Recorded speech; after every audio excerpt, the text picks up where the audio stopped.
오늘 복음 이제 로마서를 보게 됐는데요. 그 로마서는 사람의 인체로 비유하면 뭘까?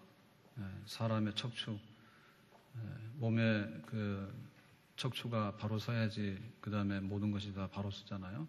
그래서 그 기독교의 진리, 기독교의 교리의 핵심을 가르치고 있는 것이 로마서다 이렇게 비교했고요. 또 그 반지에 박힌 보석, 반지가 싸구려 반지면 별로 가치가 없죠. 근데 그 반지 제일 가운데 보석이 다이아가 얼마짜리냐? 그러면 이제 그게 굉장히 가치가 있잖아요. 그러니까 성경이 굉장히 여러 권이 있지만은 그 중에서 그 로마서라고 하는 성경은 보석과 같이 빛나는 그런 진리를 가지고 있는 성경이다 이렇게 얘기를 합니다. 윌리엄 틴데일이라고 하는 분은 자기가 그 번역한 그 성경에 로마서 서문을 쓰면서 이렇게 말했습니다. 공부하면 할수록 쉬워지고 되새기면 되새길수록 기쁨이 커지는 성경이 뭐냐? 로마서다. 그러니까 이 로마서를 모른다 그러면은 점점 몰라서 로마서를 이해 못하게 돼요. 근데 로마서를 알고 나면 알수록 쉬워지게 되고 그리고 그 로마서가 주는 은혜와 기쁨이 정말 커진다. 그게 바로 로마서의 비밀이다. 우리가 성경을 볼 때 굉장히 이제 쉽다라고 하는 성경이 예를 들면 야고보서 있잖아요. 야고보서에 보면은 실천적인 얘기를 많이 한다고. 그게 굉장히 도움은 되죠. 근데 야고보서는 야고보서로 한계가 있어요. 그런데 로마서 같은 경우에는 믿음으로 구원받는 기독교의 핵심 진리를 이제 묵상하고 깨달으면 그럴수록 더 많은 그 진리가 있고 거기에 더 많은 그 기쁨이 있는 그러한 아주 저력이 있고 가장 그 성경의 그 기본적인 능력을 가지고 있는 책이 바로 로마서다 이렇게 말할 수 있습니다. 역사적으로 볼 때 로마서는 교회사를 바꿔놓는데도 굉장히 영향력이 있었습니다. 1515년에 루터가 로마서 강해를 시작하게 되는데 우리처럼요 이제 로마서 시작합니다. 그래서 강해를 시작하게 되는데 믿음으로 구원받는다라고 하는 성경 로마서의 그 진리에 딱 도달했죠. 그래서 밤낮으로 정말 믿음으로 하나님의 은혜로 구원받는가 그걸 밤낮으로 묵상을 했대. 근데 이 루터는 원래 이 천주교 신부 아닙니까? 신부인데 행위로 구원받는다는 그런 생각을 했거든요. 그러니까 내가 어떤 내 행동이 뭔가 이렇게 하나님께서 나를 이렇게 천국으로 가져갈 만하니까 가져간다 이런 생각하게 될 때 갈등이 많았다고. 근데 믿음으로만 구원받는다라고 하는 이 로마서가 진짜냐? 그거를 밤낮으로 묵상하고 나니까 어느 날 이 로마서의 말씀이 천국 들어가는 문이 되더라 했죠. 이 로마서 말씀을 통해서 비로소 내가 정말 믿음으로 구원받아서 천국 문으로 확 들어가게 되는 그런 은혜를 체험했던 책이 바로 로마서가 되겠어요. 그러고 나서 이제 그 2년 후에 비텐베르크 성당 문 앞에다가 95개 조항의 반박문을 게시하죠. 그래서 천주교가 이렇게 틀렸다. 그거를 95개, 95개요. 95개의 항목을 조목조목 이렇게 걸어요. 이것이 도화선이 돼가지고 지금의 개신교가 종교개혁이 돼가지고 출발하게 되는 거죠. 어찌 보면 성당하고 우리하고를 갈라놓았던 그 시발점은 루터 같은 개혁자가 있어서 그런데 그 루터 같은 개혁자들은 한결같이 로마서에 믿음으로 구원받는다는 그 진리를 딱 부딪히는 순간에 거기서부터 새로운 길을 발견하게 되고 또 새로운 교회, 개신교, 개혁된 교회의 그런 출발점이 거기서 나오게 된 것입니다. 그러니까 만약에 로마서를 그냥 덮고 갔으면은 영영 교회는 그냥 다 그냥 천주교, 부교 세상으로 끝나고 말았을 거예요. 그리고 18세기에 복음주의 대각성운동이 일어나게 되는데, 그러니까 예를 들면 지금 남아있는 감리교 운동, 감리교 운동이 이제 웨슬리의 그 복음주의 대각성 운동이었죠. 그 운동의 결과로 이제 감리교라고 하는 게 지금 남아있잖아요. 근데 그 존 웨슬리 같은 경우에도 그 로마서에 그 굉장히 그 은혜를 입고서 그 부흥운동에 뛰어들게 됩니다.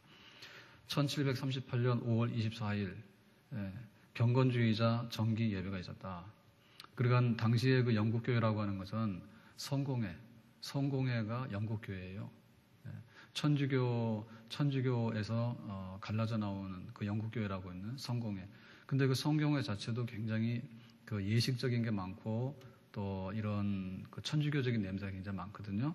그러니까 이제 경건한 사람들이 따로 모였다고. 그래서 이제 그 예배를 드리고 그런 모임을 했는데 거기 이제 참석을 했대. 참석을 할 때는 이 존 웨슬리가 그냥 그렇고 그런 마음으로 온 거예요. 근데 그날 그 앞에서 인도하는 분이 그 루터의 로마서 서문을 읽고 있었어요. 루터의 로마서 서문을 읽으면서 믿음으로 모든 죄 사함을 받고 또 하나님 앞에서 내가 구원받을 수 있다라고 하는 그 루터의 그 로마서 서문을 이제 읽고 설명을 하는데 이제 이 존 웨슬리도 거기에 은혜를 받죠. 우리의 행위라든지 이런 게 중요한 게 아니라 정말 복음 그 믿음으로 하나님 앞에 나갈 수 있는 길 거기에 대해서 이제 은혜를 받고 이제 그 부흥 운동에 또 새로운 하나의 출발점이 나오게 되는 겁니다. 그래서 우리 개신교 역사를 보더라도 뭐 하여튼 간에 이 로마서와 함께 시작됐던 부흥 운동 그리고 이 개신교 운동 이것은 직접적인 연관이 있거든요. 그래서 그 로마서야말로 빼놓을 수 없는 진리의 보고고 또 우리 기독교를 튼튼하게 세우는 척추와 같은 그런 든든한 하나의 교리를 지탱하고 있는 거다. 그래서 오늘날 그러면 우리는 로마서가 어떻게 그 우리 교회에 들어와 있고 우리 생활 속에 들어와 있냐라고 할 때 성경 공부할 때 일단 로마서부터 해야 되거든요. 창세기, 로마서, 요한복음 빼놓을 수 없는 거예요. 그래서 그 로마서가 굉장히 중요한 성경인데 우리는 이 로마서를 잘 안 할라 해요. 잘 안 할라 하고 또 좀 부흥회 같은 걸 하게 되면 주로 뭐 하냐면 예수님 영접하세요. 그러면 구원받아요. 그래요. 그래서 예수 영접해라. 그러니까 예수 영접하라는 얘기는 많이 하는데 사실상 예수 영접하라고 하는 얘기의 핵심은 뭐냐면 예수님께서 십자가에 고난받고 죽으시는 것과 그리고 예수님께서 부활하시는 것. 그런데 고난받고 죽는 이유는 왜 그래야 되고 의미는 뭔가? 그리고 예수님의 부활이라고 하는 것은 무슨 의미가 있는가라고 하는 그 십자가의 구원 사건에 대해서 아주 그 깊은 뜻이 있는데 그거를 이제 알고 깨닫고 나서 예수님을 영접하는 게 있어야 되는데 그냥 흥분해가지고 막 이렇게 흥분해가 들떠가지고 예수 영접해서 믿을 사람 손들어라 그러니까는 그냥 분위기 봐서 대충 손들어 버리고요. 이렇게 해가지고는 결국에 가서는 로마서의 그 아주 진리, 믿음으로 구원받는 진리가 사실상은 이렇게 그냥 안 믿어지거나 혹은 모르거나 혹은 안다 하더라도 흥분해가지고 그냥 마음으로 들떠가지고 이렇게 뛰어넘어가는 상태로 가는 것이 대부분이 아닌가. 그래서 지금은 뭐 부흥회 한다 해도 안 모여서 탈인데 이제 아이들 데리고 수련회 같은 거 가잖아요. 그러면은 해마다 거듭나요, 애들이. 해마다 거듭나. 그래서 예수 믿고 구원받아야 된다. 아직도 구원 확신 없는 사람 손들어라. 그러면은 처음엔 손 잘 안 들어. 근데 한 두 번, 세 번 해서 진짜 구원받아야 되니까 손들어라 이놈아. 그러면은 손들어요. 그러고 나서 예수님 영접했대. 좋다 그거예요.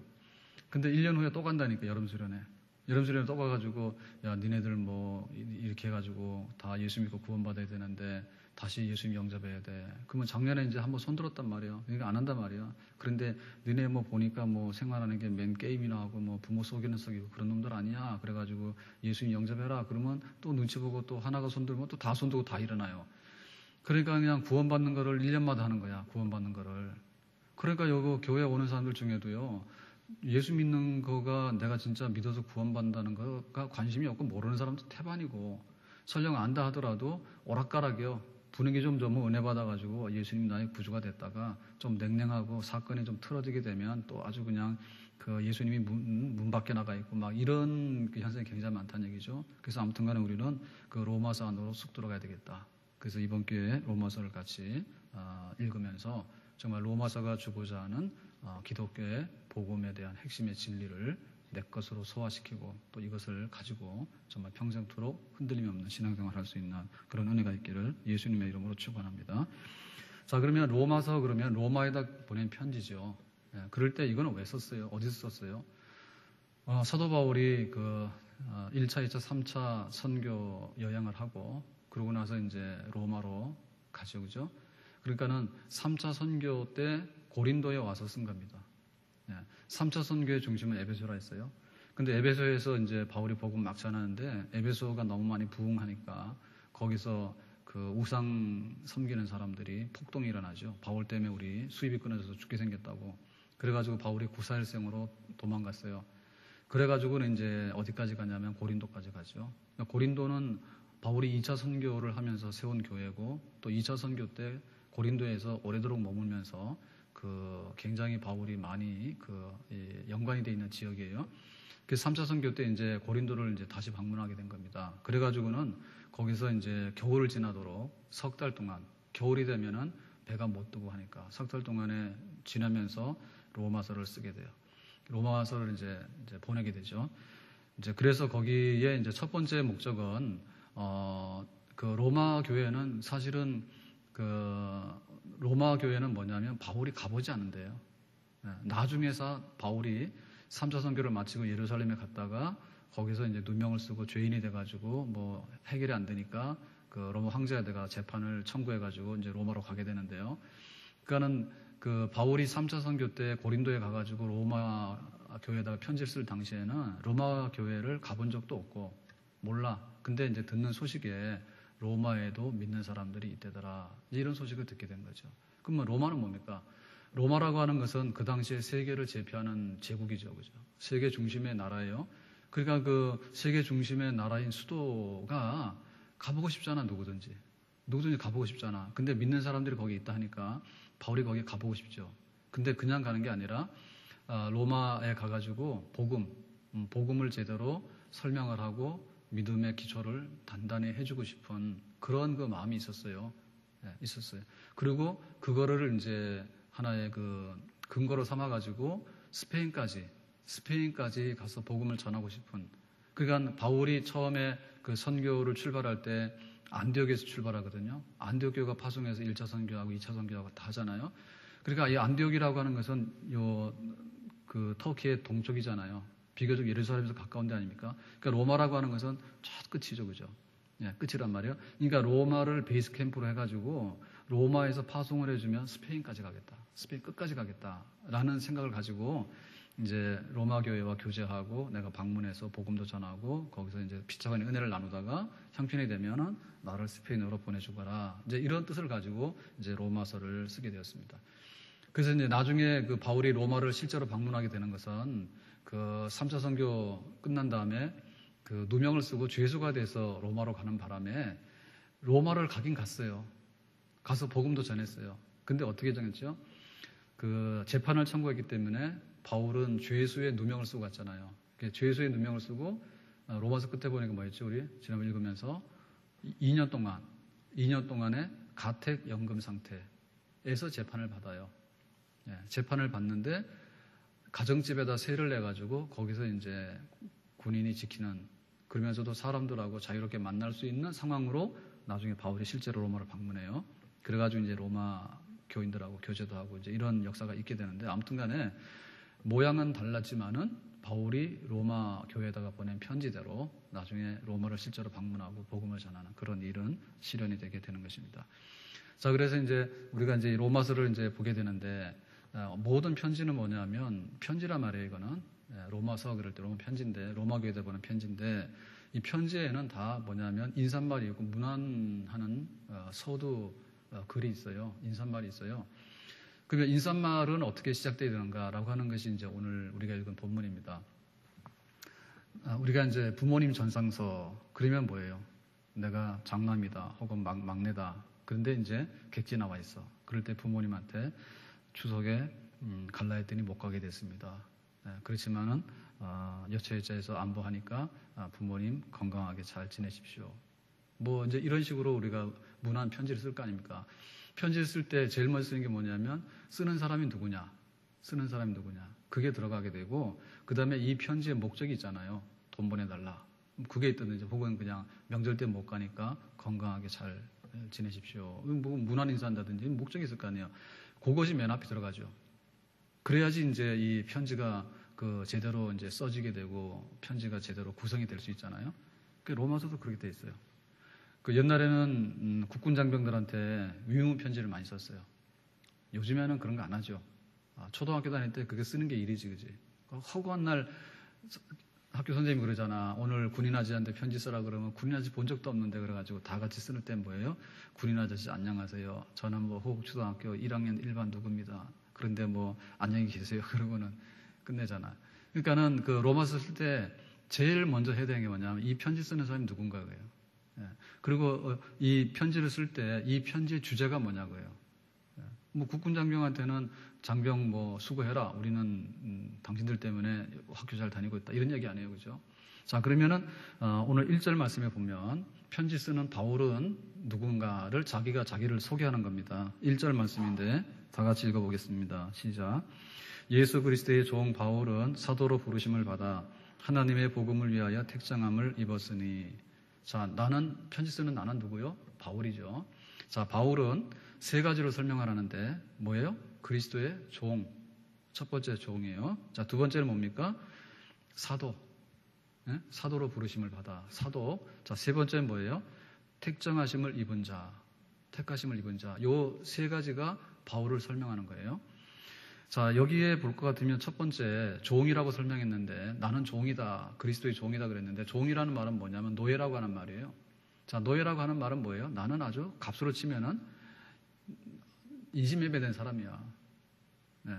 자기 자신을 딱 표현할 때 나는 예수님의 노예입니다. 이렇게 표현했어요. 이건 뭐죠? 나는 굉장히 하찮은 존재고 그 다음에 굉장히 겸손한 사람이고 예수님이 마음대로 이렇게 해도 되는 사람이다. 그런 뜻으로 지금 말 썼죠. 네. 그러니까 첫 마디가 그예요. 로마 교회에다 보내면서 나는 그리스도의 종, 노예인 바울 이렇게 썼어요. 그러면 이거를 딱 보면 바울이 진짜 노예냐? 바울은 로마 시민권자예요.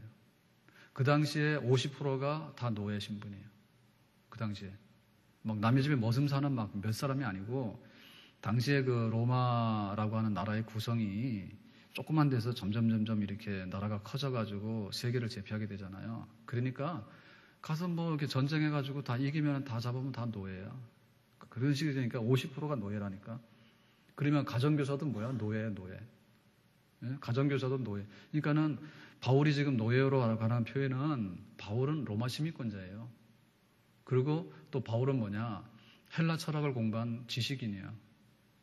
그리고 바울은 또 유대인으로서는 율법을 공부했는데 그 당시에 최고 율법 선생님이 가말리엘. 거기 문화생이에요. 예. 그러니까 바울은 자랑할 게 굉장히 많아요. 그런데 그런 거 한마디도 안 쓴 다음에 딱 쓸 때 뭐냐면 나는 예수님의 노예인 바울 이렇게 쓰고 있다는 얘기지.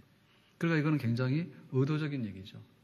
굉장히 의도적인 얘기. 그러니까는 이 바울을 딱 생각하게 될 때 바울에게 있어서 화려한 건 하나도 없어.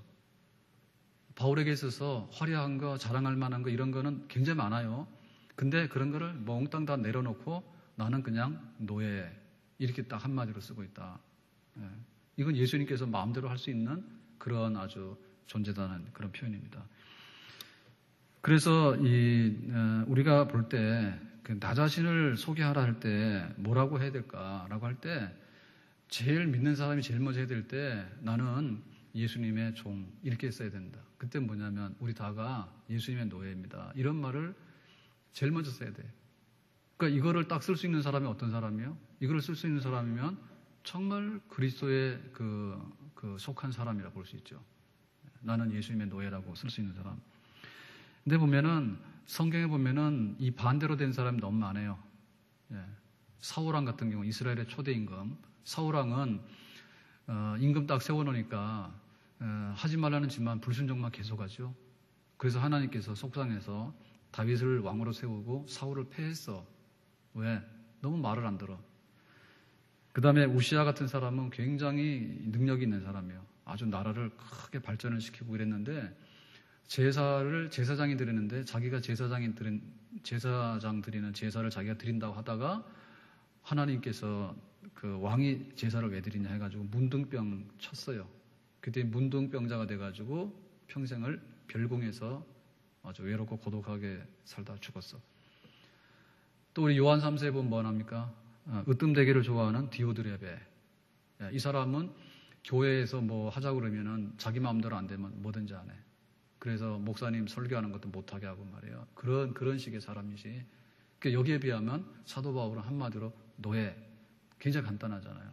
근데 우리가 지금 가지고 있는 명함은요, 굉장히 크다니까. 나는 어느 교회 장로인데, 뭐 수석 장로인데, 나는 뭐 회사에서 뭔데 해가지고 엄청나게 많이 써다놨는데, 실제로 가서 딱 예수님 앞에 딱 놓을 때는 나는 노예요. 이 말이 안 나온다는 얘기지. 그래서 문제 생기는 거예요. 내가 아무리 재산이 많고 혹은 내가 굉장히 많이 배우고 또 내가 교회에서 뭐 많은 직분을 맡았다 하더라도 기본적으로 너 누구 그럴 때 나는 노예 이렇게 말할 수 있는 거.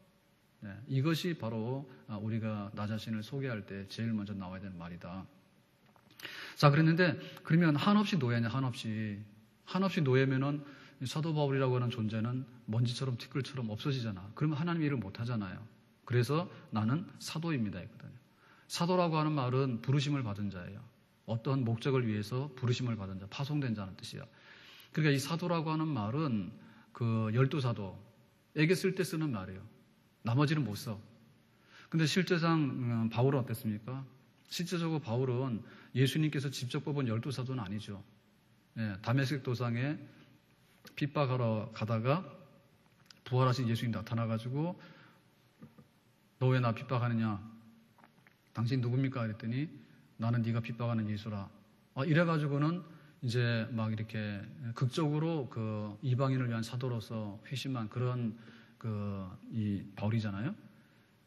하여튼간에 그 예수님이 직접 그 12사도처럼 부른 건 아니고 13번째 사도라 하지만은 사도야. 이방인을 위한 사도요. 그랬단 말이에요. 그러니까는 바울은 손가락 꼽으면 뭐예요?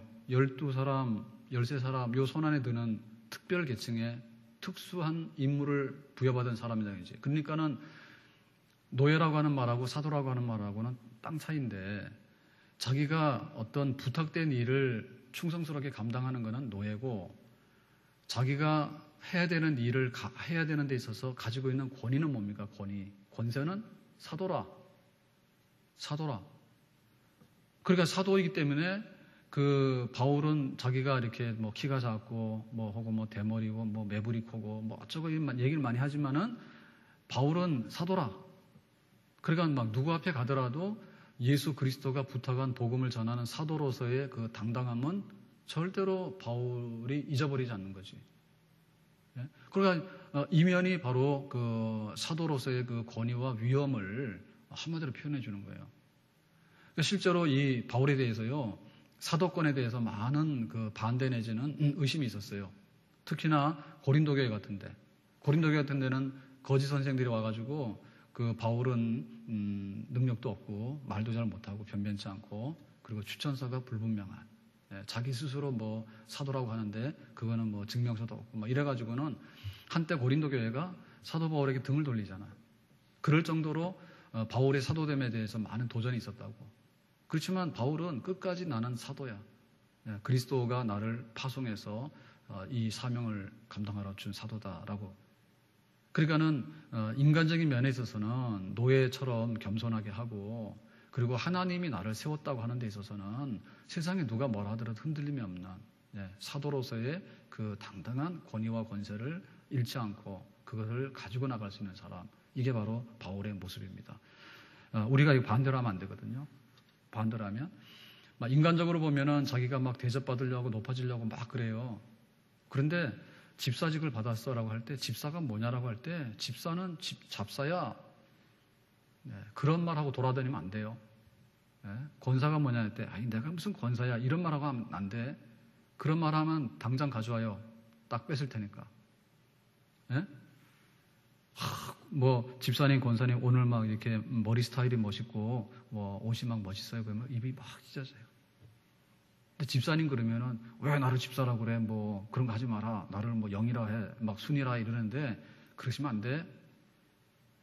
교회 와가지고 막 권사님 부른다고 뭐 야 순이야 막 이러는데 미친 짓이지. 왜 하나님께서 우리에게 주신 그런 그 거룩한 부름에 대해서 보냄에 관해서 그거는 우리가 배고프고 뭐 내가 이렇게 굉장히 뭐 막 이렇게 하고 그런 거랑 상관이 없는 거라니까. 그거는 아주 그냥 뿌리가 깊어야 된다고. 그러니까 하나님이 나를 불러가지고 나에게 이거를 보내서 준 일이다. 그렇게 생각할 때 그거는 아주 그냥 하늘같이 알고 그리고 내가 그 일을 하면서 겪어야 되는 예를 들면 교사를 했어요. 교사의 부름이다. 이런 것은 하나님께서 나에게 주신 목자로서 이거는 죽었다 깨어나도 바꿀 수 없는 거다. 그런 마음 가져야 되잖아. 그 대신에 코 흘리게 애들 막 코 닦아주고 그러려면 종이 돼야 되잖아. 예? 반대로 한다니까. 와가지고 막 폼 나는 건 다 하는데 하는 일이 뭐요 그럴 때 이게 내가 뭐 때문에 하는지를 몰라가지고 바람 부는 대로 막 흔들리고 말이에요. 예? 뿌리가 없어가지고 요동치고 하는 것은 그건 전혀 잘못되고 반대로 가는 거다. 그 말이죠. 그래서 이 사도다라고 하는 말은 택하심을 받았다라는 말하고 대단히 유사성이 있어요. 연관성이 있어요. 택함을 받았다. 그러니까 바울은 하나님께서 딱 너는 이방인의 사도로서 예정해가지고 딱 선택해가지고 너를 꼭 집어가지고 하나님께서 일을 맡겼다. 그런 얘기죠. 그러니까 하나님이 나를 이렇게 뽑아가지고 딱 내 이름을 불러가지고 사도로 세웠는데 나는 거기에 대해서 양보하거나 나는 거기에 대해서 나약한 모습을 보일 수가 없다는 얘기지. 예레미야가 그랬어요. 예레미야가 선지자로서 부름받았는데 그 바벨론이라고 하는 나라 때문에 이제 망하게 된다. 이제 그거를 전파하잖아요. 그러니까 안 망하는 비결은 뭐냐? 회개하고 하나님 잘 믿어야 된다. 그 얘기예요. 그러니까 사람들이 그랬잖아요. 좋은 얘기만 하지 왜 망한다는 얘기를 하느냐. 듣기 싫다 해가지고 예레미야를 막 박해하고 죽이려고 막 그랬다고요. 그러니까 예레미야 그랬잖아요. 하나님 나에게 좀 좋은 일 시키지, 박수 받는 일 시키지 왜 이렇게 남들이 싫어하는 얘기를 하라 해요. 그래가지고 나 안 해요 막 이랬잖아. 그랬더니 하나님께서 뭐라 하십니까? 내가 복중에 짓기 전에 너를 알았고 태에서 나오기 전에 내가 너를 구별하였고 너를 열방의 선지자로 내가 세워놓으라 그러잖아. 그러니까는 그 예레미야가 하고 싶어서 하는 것도 아니고 안 하고 싶어서 안 하는 것도 아니라 선지자로서 일을 해야 되는데 선지자로서 일을 하는 것도 복 있다라고 하는 것은 그렇게 하는 거고 잘못하면 너희들이 바벨론에 망해라고 하는 것도 그렇게 하는 거지. 하나님께서 그 말씀을 주시면. 그러니까 나는 하나님의 택함을 받았는데 어머니 태중에 나오기 전에 이미 그렇게 된 사람이다. 그게 뭡니까? 흔들림이 없이 약해지지 않고 굳건하게 서가지고 강하게 그 일을 해야 되는 사람이다. 이런 뜻이죠. 사도 바울은 그게 있었다니까. 나는 노예입니다. 그렇지만은 보냄받은 사람이고 택함을 받아가지고 특별히 이방인의 사도로서 나는 선택을 받은 사람으로서 절대로 흔들림이 없이 나의 임무를 감당하는 사람입니다. 라고 자기 소개서를 쓴 거예요. 자, 오늘 우리들도요, 내가 누구냐라고 할 때 한마디로 소개해야 됩니다. 예? 한마디로 내가 누구냐라고 할 때 소개해야 되는데 자기 자신의 소개에 대해서요, 정말 올바르게 똑부러지게 정리해서 나 자신을 소개할 수 있는 그런 준비된 모습이 있기를 주님의 이름으로 축원합니다. 예를 들면은 길거리에서 청소부가 청소를 하고 있어요. 예. 그런데 뭐 요새는 청소부한테 잘못 보이면은 쓰레기도 안 가져가니까 굉장히 겁나는 분들이지. 그런데 내가 뭐 길거리에서 청소를 해야 되냐 뭐 이렇게 생각하면 한없이 인생이 처량한 거예요. 예. 낙엽도 내 떨어지지. 저놈이 안 떨어지면 내 일거리가 없는데 그러니까 가가지고 발로 차지어 떨어지라고. 그렇게 생각하면 이게 완전히 그 진짜 그 길거리 청소부가 되는 거잖아.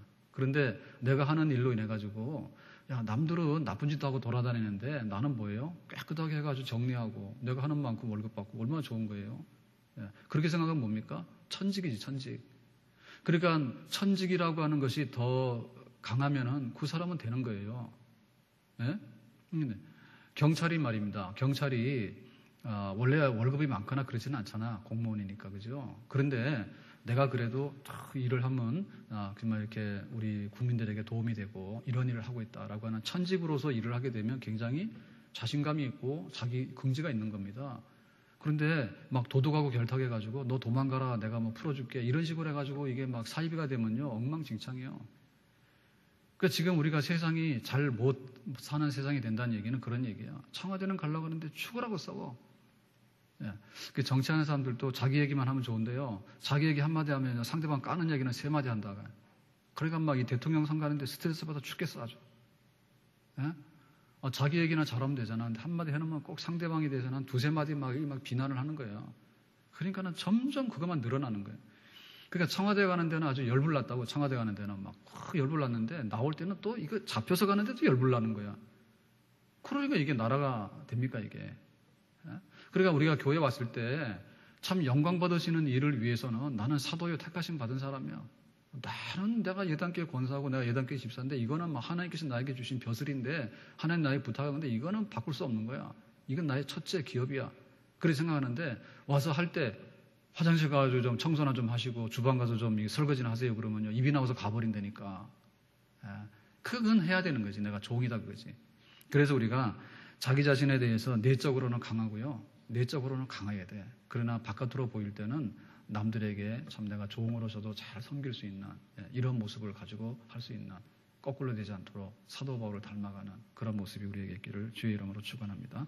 자, 그랬을 때, 자, 바울이 지금 자기 인사했습니다. 나는 이런 사람이야. 로마가 본 적이 없잖아, 로마 교인들이. 그랬는데 이런 사람인데, 자, 이 편지를 왜 썼냐 하면 복음, 기독교의 복음의 진리를 함께 나누고 싶은데 복음이 뭔가? 그게 이제 로마서의 주제거든요. 복음이 뭔가? 그거를 지금 로마서에서 말하는 거예요. 자, 그러면은 앞으로 복음이 뭔가에 대해서 쫙 말을 하려고 그러면 복음에 대해서 간단 명료하게 요약해서 설명을 해야 되겠죠. 간단 명료하게 요약해서 설명해 놓고 그 다음에 쭉 푸는 거예요. 쭉 푸는 거예요.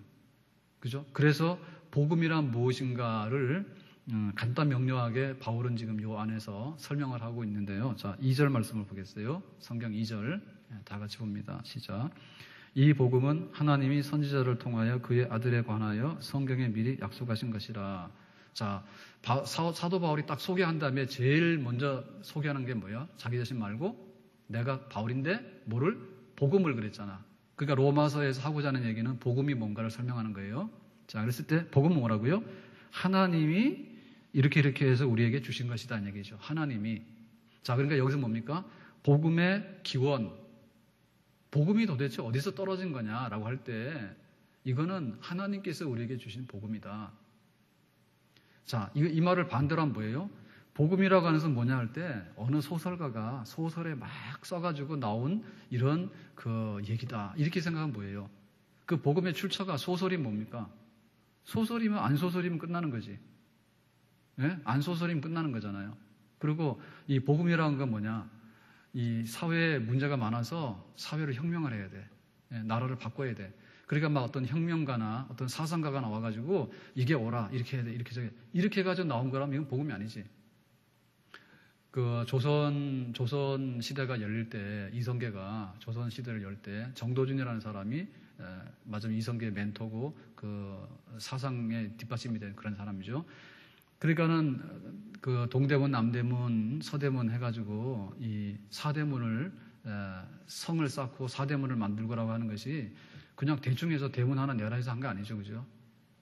고려시대는 불교의 나라였어요. 조선시대는 유교의 나라예요. 그러니까 유교의 이념에 따라서 흥인지문, 숭례문, 례, 숭례, 흥인, 예. 그런 식으로 해가지고 그 유교의 이념이 이 반영된 도시를 설계해서 대문 자체를 그렇게 만들었다니까. 그건 뭡니까? 이거는 예를 들면은 유교의 나라를 세운다고 하는 사회혁명과 마찬가지죠. 그죠? 그러니까 그것은 뭐예요?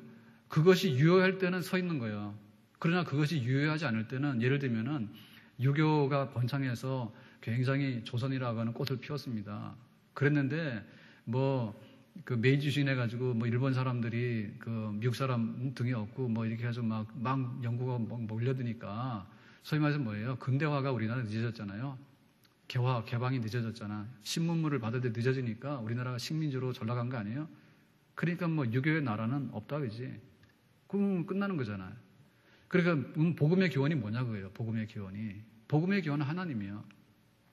하나님께서 하늘과 땅을 만드셨다. 창세기 1장 1절에 하나님께서 하늘과 땅을 만드셨는데 그랬는데 이 세상이 어떻게 됐어요?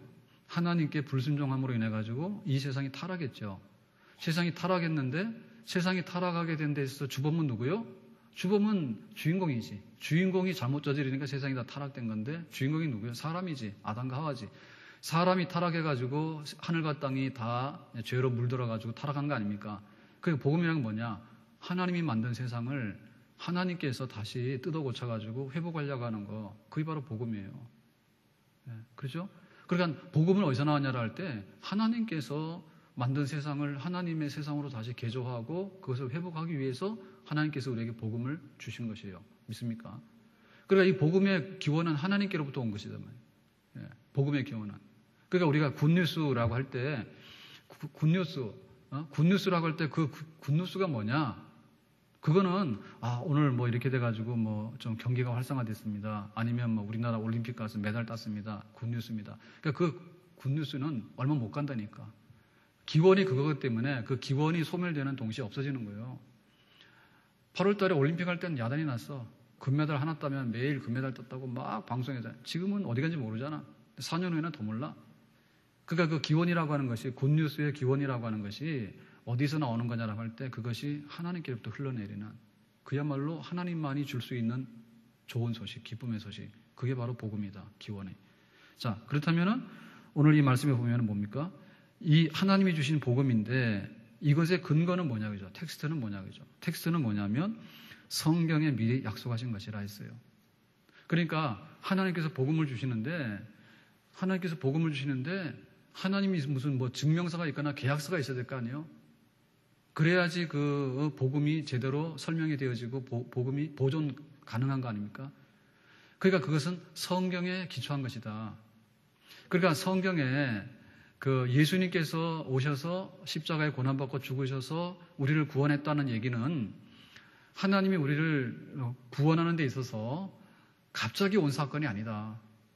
꿈은 이 사건을 우리가 어떻게 이해를 해야 됩니까? 아무런 해석 방법이 없잖아요. 근거가. 그런데 하나님께서 아담과 하와가 선악과를 따먹으니까 니네 에덴 동산에서 쫓아내라. 쫓겨났단 말이에요.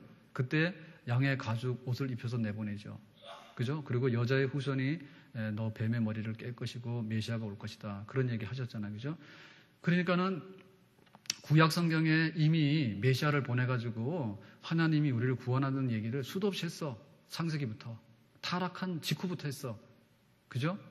예. 그리고 모세가 광야에서 그 불뱀에 물려 죽는 사람들을 살리기 위해서 어떻게 했습니까? 장대 꼭대기에다가 노뱀, 구리뱀을 달았죠. 그래서 구리뱀을 보는 자들은 다 구원을 받는다잖아요. 그러니까 이미 구약에도, 그리고 출애굽한 백성들이 광야를 갔는데 광야길에서 마실 물이 없어. 그러니까는 지팡이를 가지고 반석을 쳤더니 반석에서 막 샘이 솟아나와서 먹었더라 그러잖아. 그러니까 그 생수를 마시게 되고 만나와 밀치락을 먹게 되고, 이 모든 것들이 뭡니까? 이 모든 것들이 그 하나의 그 예수님에 대한 오실 메시아에 대한 하나의 그 예표들이란 말이죠.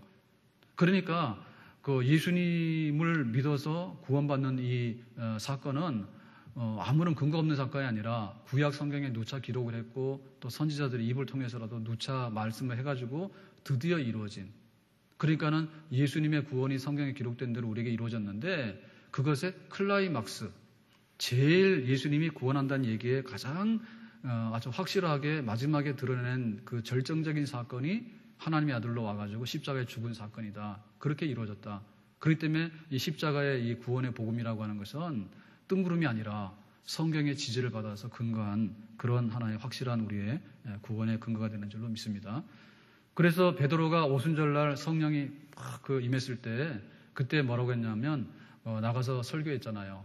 그때 구약 성경 요엘서를 가지고 설교했죠. 베드로가. 예. 그리고 빌립 집사가 전도하러 가는데 에디오피아에서 온 내시가 이제 순례를 마치고 가는 길에 그 내시한테다 세례를 주잖아요. 그때 이사야서를 읽고 있었잖아요. 53장을. 그래서 이사야 53장을 설명을 하죠. 그러니까는 복음에 관한 모든 것들은 성경을 해설해가지고 다 설명되어지는 그런 것입니다. 그래서 우리가 이 복음은 성경에 기초하고 있다. 그래서 그 로마서를 볼 때 구약 성경을 모르면은 사실은 로마서 얘기가 안 되는 그런 성경에 기초한 복음 설명이다. 이렇게 보겠습니다. 자, 그러면 복음의 내용은 뭘까? 복음의 내용은. 자, 2절에 보니까 뭐랬어요? 그의 아들에 관하여, 하나님의 아들 예수 그리스도에 관하여 기록한 것이다. 복음은. 그러니까는 이 복음의 내용은 하나님의 아들, 성육신에서 인간으로 오신 하나님의 아들 예수님에 관한 그 기록이 바로 복음의 내용이 되겠다. 자, 그러면 그 하나님의 아들에 관한 내용에 대해서 우리가 좀 더 구체적으로 볼 수 있는 건 뭘까요? 3절 말씀 보겠어요. 3절 다 같이 시작. 그의 아들에 관하여 말하면 육신으로는 다윗의 혈통에서 나셨고.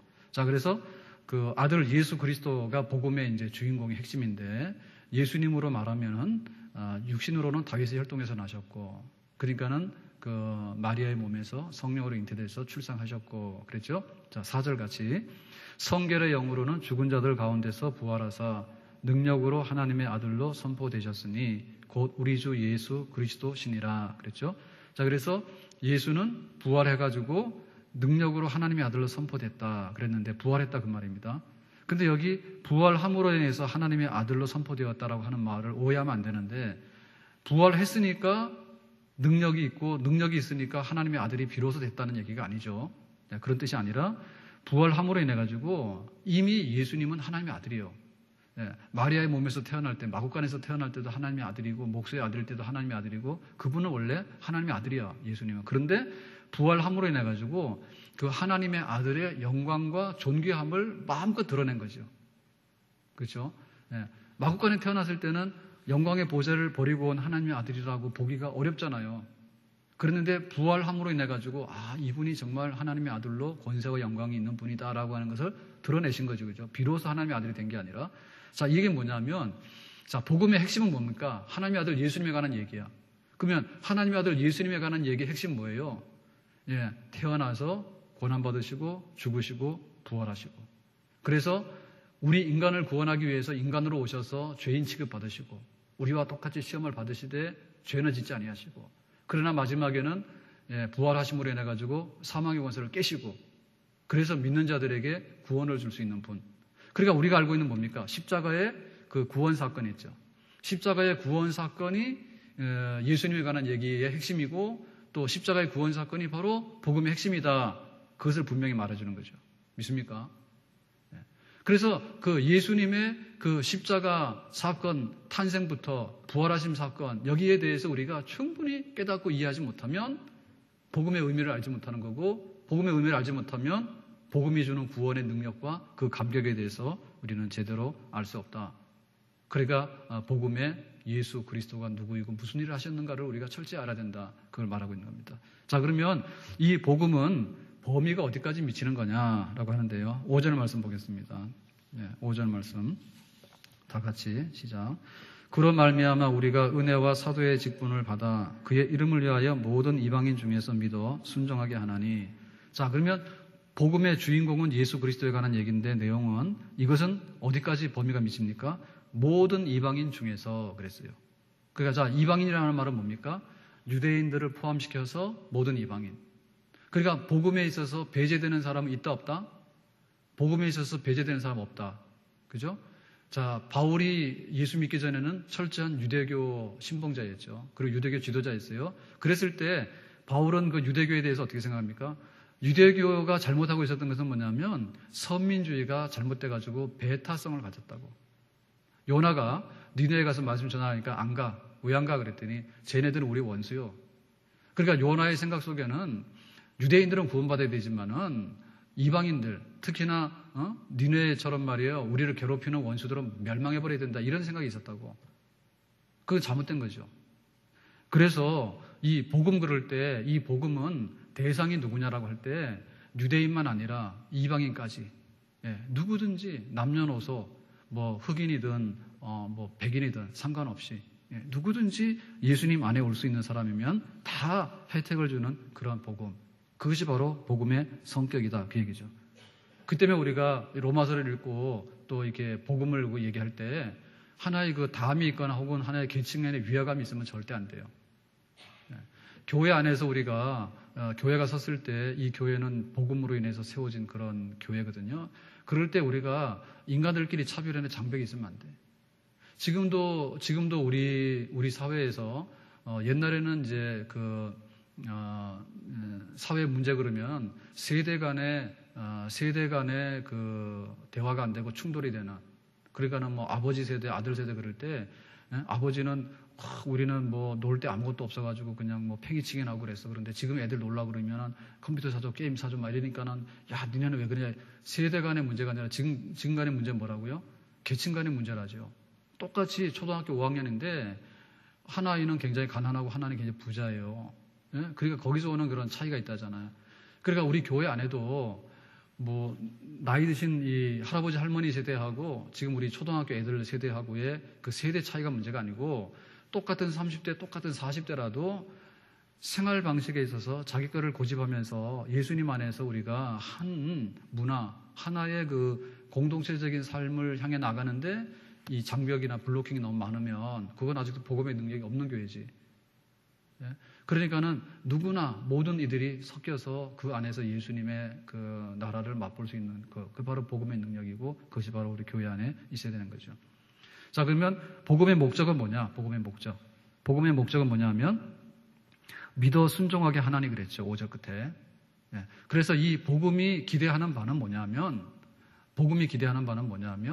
나의 행위를 가지고서 하나님 앞에 자랑하는 게 아니고 오직 십자가의 은혜에 감동받아서 마음으로 순종하여 믿어서 구원에 이르는 것.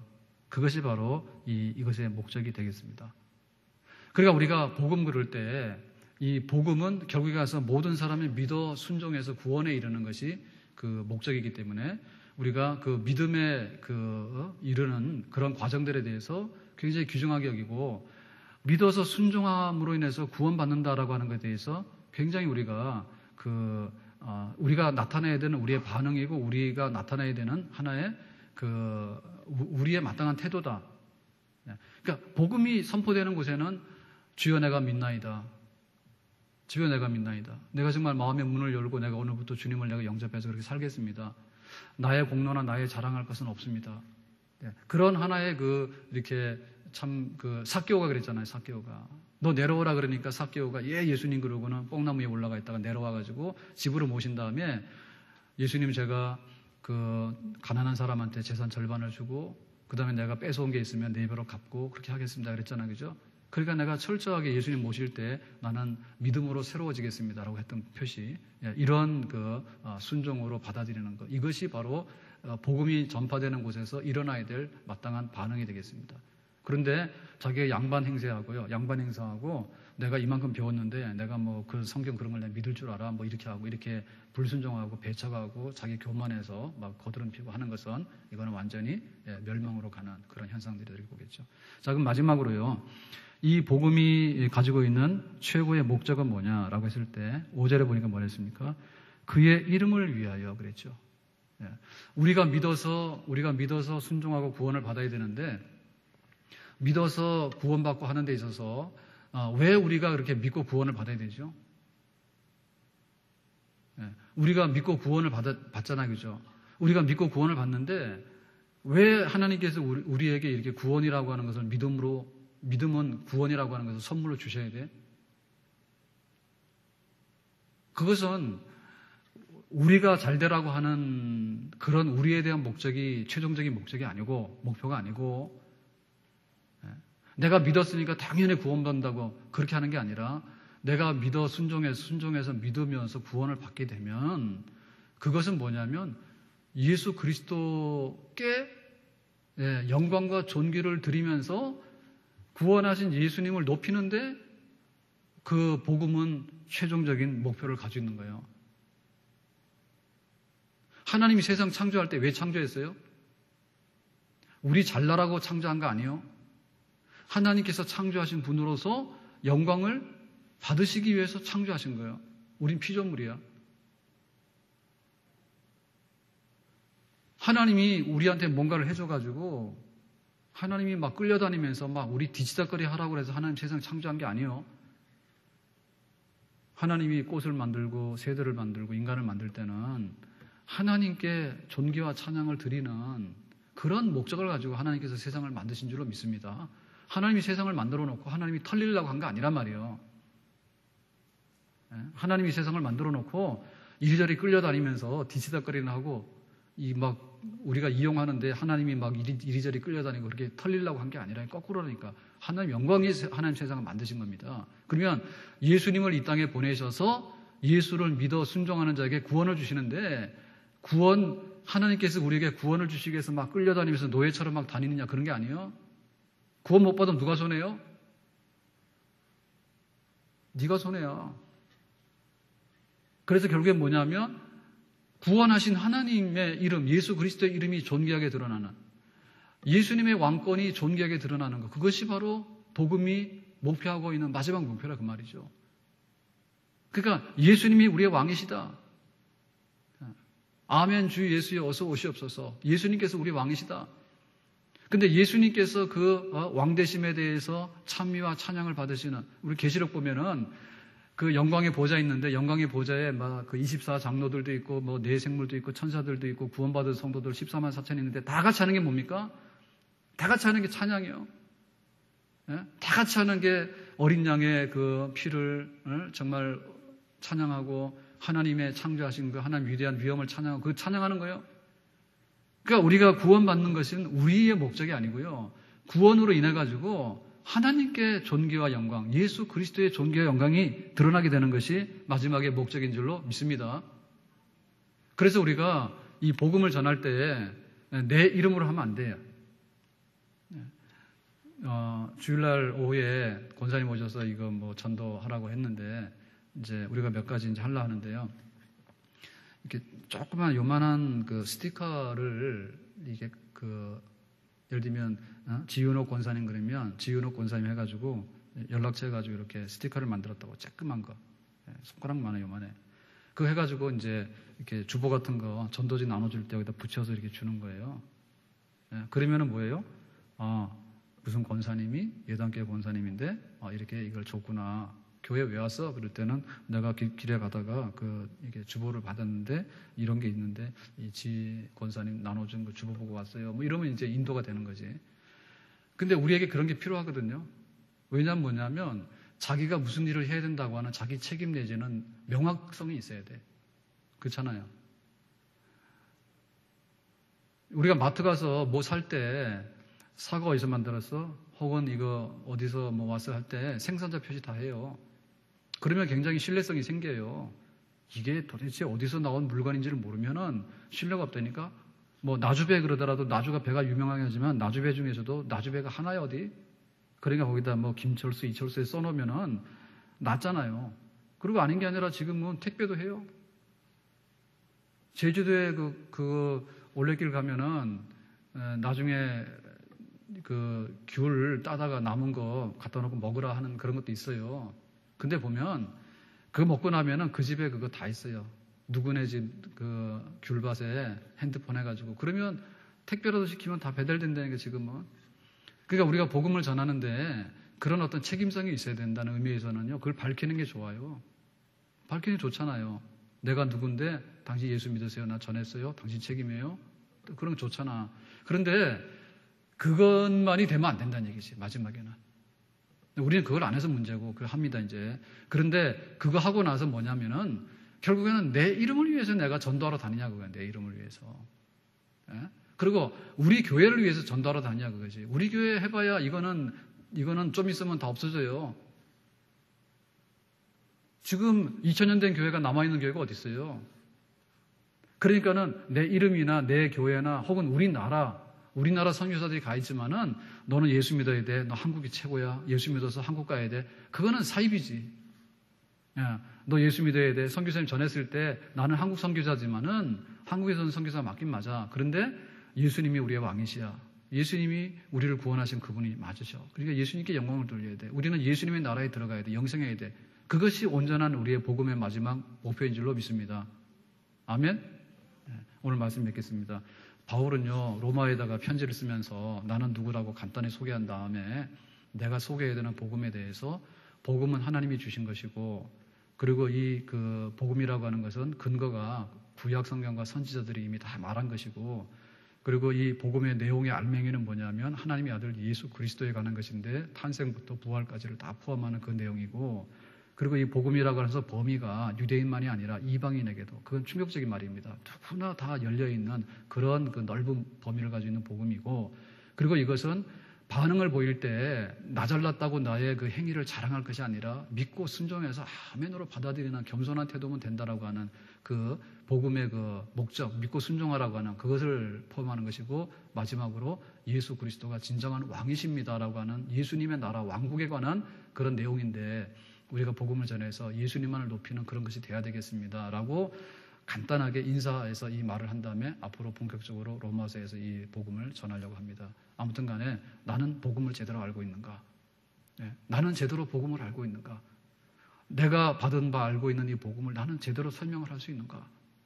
바울은 오늘 그것을 우리에게 묻거든요. 나는 복음을 알고 있고 나는 이 복음을 간단하게 소개할 수 있습니다라고 이 복음의 그 정말 핵심을 내가 알고 진짜 그리스도인으로 살아가는 그런 기쁨이 있기를 바라고, 또 이런 기쁨을 우리가 함께, 바울은 로마까지 달려가서 지금 이걸 함께 전하고 싶어 해요. 나누고 싶어 해요. 우리에게도 복음을 나누고 싶은 그런 아름다운 열망이 있기를 주님의 이름으로 축원합니다. 기도하겠습니다.